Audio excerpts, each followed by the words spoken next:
Hi there, Rodney here. No time for the usual intro because we've got so much news to cover. David Byrne's got a new album and he's doing a world tour. I saw an article last night and the headline said something like, David Byrne is suddenly everywhere, which is absolutely true. Talking Heads released their first new music video in a long time to mark the 50th anniversary of their first ever live show, which is an amazing achievement. And then David joined Olivia Rodrigo on stage at the New York Governor's Ball. And now suddenly this, a new album. So let's go through some of the details. So really one of the best places to start is the David Byrne Instagram, which is one of the first places where I saw some of the details of what's going on. But here's what it says.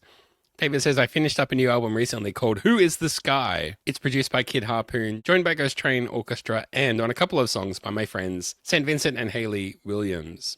St. Vincent, obviously St. Vincent, Hayley Williams from Paramore. He goes on to say, I will start rehearsing soon for a tour that begins in September. September's also when the album comes out. That tour concept is unlike anything I've done before. We'll keep the mobility that was a key element of the American Utopia tour and Broadway show, but instead of the chain, we will have locations. So for the American Utopia tour, the sort of stage was almost like boxed in on three sides by these sort of walls of like hanging thin chains. So I wonder if that's what he means by we won't have the chain. But we will have locations. So does that mean projection screens? Does that mean sets? Are we going to see set designs? Are we going to see like high school production style thing where the thing rolls down with a new background? I don't know. You'll just have to come and experience what that involves. Tour and tickets go on sale in a couple of days. Hope everyone is enjoying the first single and video directed by Gabriel Garcia Colombo. Everybody Laughs, which is out now. Let's go through some of these photos. This is obviously, I mean, it's hard to see what's going on here, but this is David inside a suit that has these sort of colored little rods coming out everywhere. We'll see in a minute sort of how they did that. And then there's this fractal expansion out everywhere. It's almost impossible to read, but you can see up here, there's a who, here there's an is, there's a the, and sky. So who is the sky? That's the album title.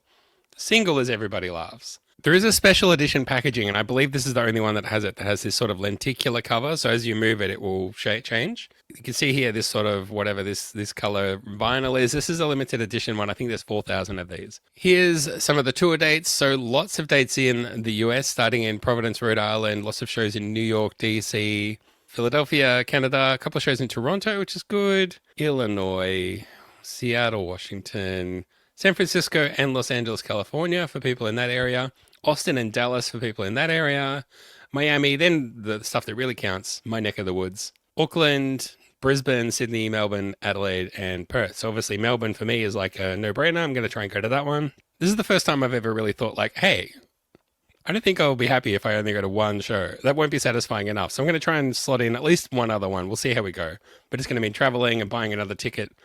The tickets, especially for good seats at these shows, are not necessarily cheap. But anyway, we moved through New Zealand and Australia, then we're off to Europe. So Milan, what have we got here? The UK and Manchester, Dublin, Paris, and so on. So a lot of dates. This may not be all of the dates, but this is what's announced so far. This is already a lot of dates. Remember, David's 73 years old. And this is the outfit that he was in. So you can see these kind of tubes everywhere. I assume that these glowed up. These must be like, these look clear here. But then he had all the colors in the other version. So they must like light up with different colors and glow up or something. Yeah, pretty interesting look behind the scenes at what's going on there. But anyway, that's that. There's more information out there, so we'll go through the rest of it here. I wanted to show this on the David Byrne site. If you go to the David Byrne site now, it's all tricked out with all of this new Who is the Sky stuff. But you can click through to the store and see all the versions of what's being released. So this is a better view. You got the deluxe Cantaloupe Orange and Strawberry Pink LP, which is the sort of deluxe version. This is the limited one. Who is the Sky Lemon Yellow LP? Who is the Sky Black LP? And then you've got Who is the Sky CD, which would be interesting. But if you go to the David Byrne store, because you can get this through the Matador website, you can get this through Bandcamp, and you can get it through David's site. But there's sweatshirts, t-shirts, very cool designs here, and some totes, especially this mask tote and one that just says Who is the Sky. I probably expect to see all this stuff at the merch tables if you go to the shows as well. But if you are a David Byrne diehard and you want to order the album, pre-order the album, and also get some of this cool stuff, you can get it at the David Byrne website. This Rolling Stone article has a good write-up of the announcement. So it says David Byrne announces Australia-New Zealand return. Obviously, forgive me. I'm in Australia, so I've got localized news happening. But one of the things I noticed is this. So this photo is obviously part of the electronic press kit that's being sent out. So this is like David's formal photo for the promotion of the album. If we go back through the history of his albums, there's always been like a key photo, and you see them everywhere because they just get blasted out. They're put up on his media website, and they get sent out to every news organization to use when they publish articles like this. So this would have been supplied by David's team, but you'll see this photo a lot, I imagine. So it says the album, David Byrne's first since the 2018 release American Utopia, will drop on September 5th via remote control / Matador. So yeah, this album coming out through Matador. David used to be on Nonsuch Records, which he may still be, but this may be a special release that he's doing or something. There's vibes of this release that are reminding me a bit of Everything That Happens Will Happen Today, where he kind of more self-produced it and then just looked to other people to be distribution channels. I don't know if that's what's going on with this album, but it has struck me that this album's coming out on Matador instead of Nonsuch. Information about the record here. The new record sees David collaborating with Grammy-winning producer Kid Harpoon, who's worked with Harry Styles, Miley Cyrus, and the eclectic New York-based chamber ensemble Ghost Train Orchestra. We have seen teaser photos on David's Instagram and other places about some of those sessions, so that's not necessarily a surprise. I do think it's a good move, though. A host of notable musicians, including St. Vincent, Paramore's Hayley Williams, the Smile drummer Tom Skinner, who I don't know, and percussionist Mauro Rufosco, also lend their talents to the album. I love Mauro Rufosco. I'd love to talk to him one day, but I mean, he's been collaborating with David for 25 years or something, so, yeah, of course he's collaborating with him again on this album, which is fantastic. But it's also maybe not headline stuff. Lead single Everybody Laughs, accompanied by a video from multimedia artist Gabriel Barcia Colombo, encapsulates Byrne's nuanced approach to songwriting. Byrne explained, "Someone I know said, 'David, you use the word everybody a lot. I suppose I do that to give an anthropological view of life in New York as we know it.' He continued, 'Everybody lives, dies, laughs, cries, sleeps, and stares at the ceiling. Everybody's wearing everybody else's shoes, which not everybody does, but I've done.'" Very David quote there. Who is the Sky emerged during the quiet of the pandemic, a period during which Byrne questioned deeper motivations behind his work. Do I like what I'm doing? Why am I writing songs or working this job or whatever? Does any of it matter? He reflected. The album continues David's exploration of human connection, striking a balance between avant-garde creativity and accessible pop melodies. Tracks like My Apartment Is My Friend, She Explains Everything to Me, and I Met the Buddha at a Downtown Party delve into quirky, reliable narratives set against lush orchestral arrangements. I don't know if they've heard the album. This feels a little bit like Vibes. Maybe they've heard it, or a couple of tracks. I don't know, but you're not hedging your bets too much to say that there's going to be quirky, relatable narratives, and we know that there's lush orchestral arrangements. So, I mean, it's as informative as that is, it's also, I don't know whether it's indicative of whether or not they've heard the album or not. I suspected the intimate orchestral arrangements would bring out the emotion I sense is there in these songs, Byrne said. At the same time, I also see myself as someone who aspires to be accessible. The record's intricate visual presentation, featuring designs from Shira Inbar and Belgian artist Tom van der Bort, aligns with Byrne's ongoing fascination with identity and transformation. He describes the project as a chance to be the mythical creature we all harbor inside, a chance to transcend and escape from the prison of ourselves. So if you have a browse through the new David Byrne page on the Matador Records website, here's what we get. Again, we get this press photo, a nice big quality photo. I might snag a copy of that to use for later things down the track, but we get this sort of bit of a bio of David Byrne, especially going back only a couple of years, as though he's just arrived as an artist, which kind of signals to me that he's left Nonsuch and gone to Matador. So this kind of just talks about how, he's been doing American Utopia. He was on Broadway. He made a film version, blah, blah, blah. And it says here, during the tumultuous 3 prior years, quote, I did a lot of cooking, Mexican and Indian mostly, and a lot of drawing, which we know because he released books and stuff, right? It says here, says Byrne, who also started compiling lyric ideas and phrases for possible songs.